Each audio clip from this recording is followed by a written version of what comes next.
I'm going to look at technologies in the Kenyan wood industry, drivers and inhibitors.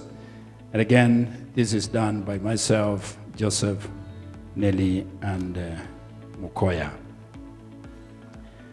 The first thing that we need to look at, you may see as I present, there will be quite a lot of overlaps. And so where there is an overlap, I'll try to jump so that we don't waste a lot of time.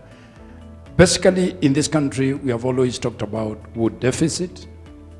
And we need to look at what are the issues that attribute or rather contribute to this, looking at the production of wood, looking at conversion efficiency, looking at value addition. And then on the other side, we are looking at forestry governance, political legislation, and economic environment. And they all affect the wood deficit or wood supply and demand scenarios. And there has been quite some interventions, both in research. We are looking at wood properties and engineering. We are looking at technology development and adoption to help us try to corner around these challenges. This table was shown. Allow me to look at the areas that are put in red, because this table was there in Nelly's presentation. You realize that for sawn timber and the poles, we are talking about surplus. And possibly when we look at the global demand supply scenario of wood in Kenya, we say that we don't have enough. I've given the reasons below there.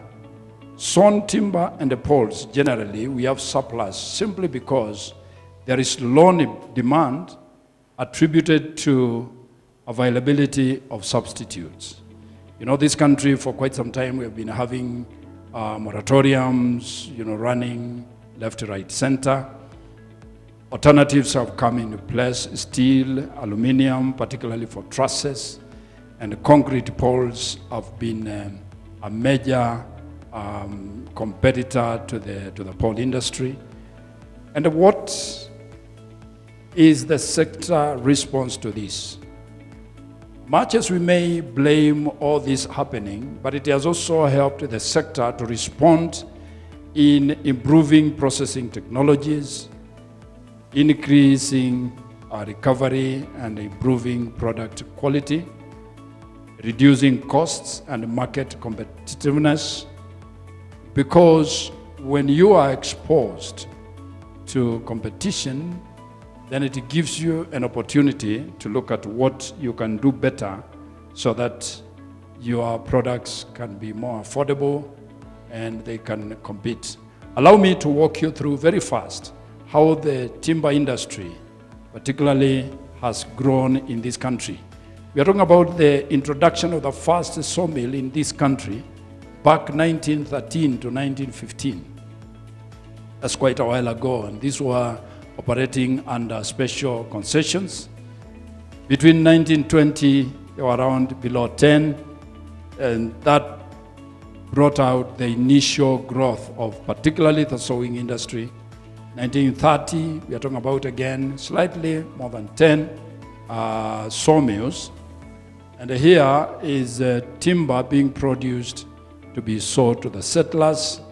1940, we had slightly below 20, above 20, particularly processing timber for export. And here we are talking about indigenous hardwoods.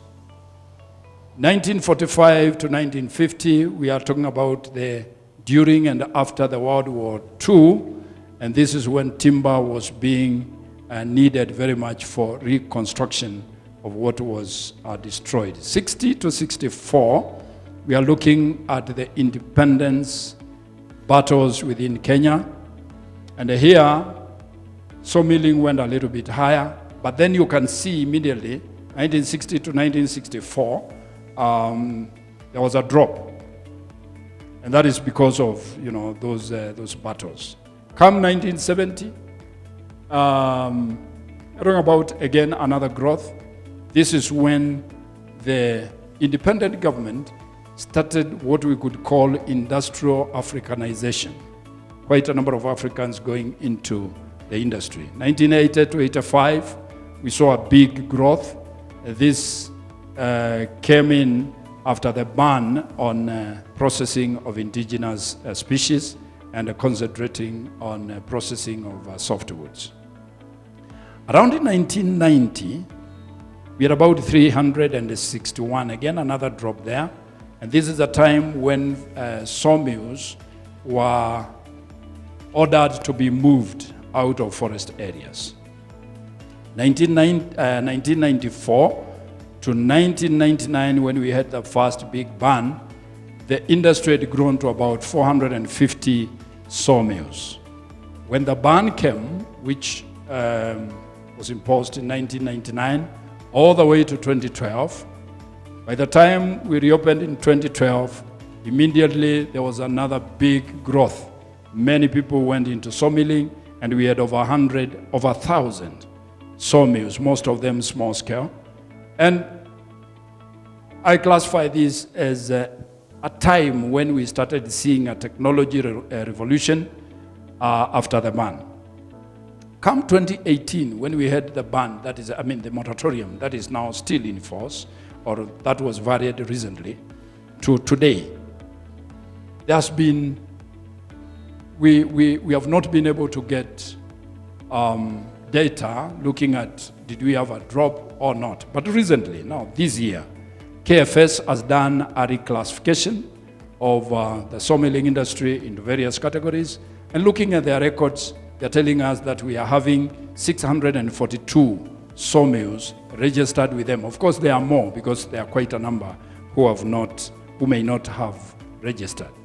More importantly, we need to look at how are these industries classified. And here we are talking about the large scale. We have about 14 large scale industries which are having a recovery of more than 60%. 90 medium scale sawmills with recoveries ranging between 55% and 60%. Small scale, we are having the largest, that is about 516, and most of them are still struggling with outdated and low recovery equipment, ranging between 20 and 35% based on our latest studies. We have 9 composite manufacturers registered with the KFS as of today, and we have about 60 active pole plants. I'm sure my colleague who is coming to talk about the pole industry will talk more on this. But more importantly, we are looking at all that consuming about 85% approximately of the wood that is available or that KFS is making available for the manufacturers. What are the drivers of the industry? We have seen the history, and we need to ask ourselves what really drives this industry. Number one, we are looking at high demand for timber. Every day population is going up. Timber is needed for construction and other uses. There is increased demand for modern housing due to increase in urbanization. Again, increase in demand for timber products like furniture, poles, and posts. Another driver is the improved technology. Right now, we are talking about technology becoming efficient in logging. You can see what Nelly showed up there, men trying to carry logs on their shoulders versus the second photo where you are having a mechanized way. Again, when it comes to sawmilling, we used to have those huge sawmills which many people would not afford to buy. Today, they are becoming smaller. We are now talking about the horizontal, narrow band saws, the wood misers and the like, which are becoming smaller. They require smaller space requirement, and they have a high recovery. But more importantly, we also are seeing improvement in infrastructure in the country in terms of roads, power, that is electricity supply, water supply, and these all are able to move, or rather drive the industry growth in the wood industry. Let us look at the inhibitors, and there are quite a number. Nelly has talked about quite a number of them. One is shortage of quality raw materials. I've combined two issues here, shortage and the quality. For an industry to grow, you need the right material.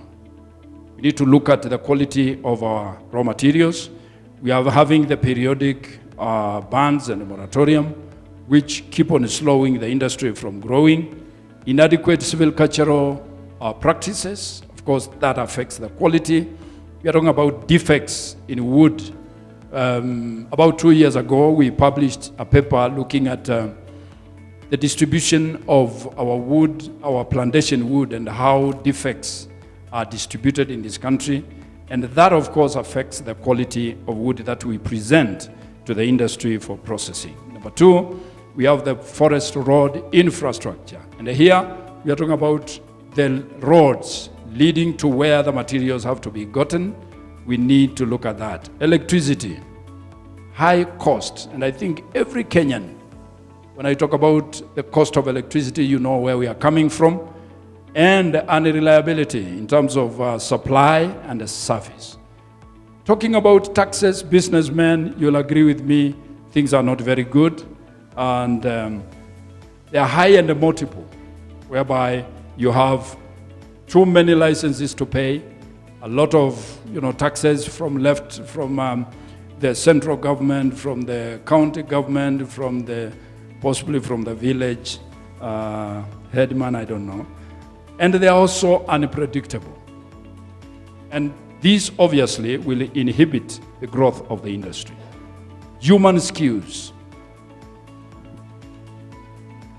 In the early 90s, when some of us were, or rather in the late 80s, when some of us were still students, we used to know of the industrial training facility that existed in Nakuru, and this was helping the industry to actually provide training for the hands-on, the people, the operators.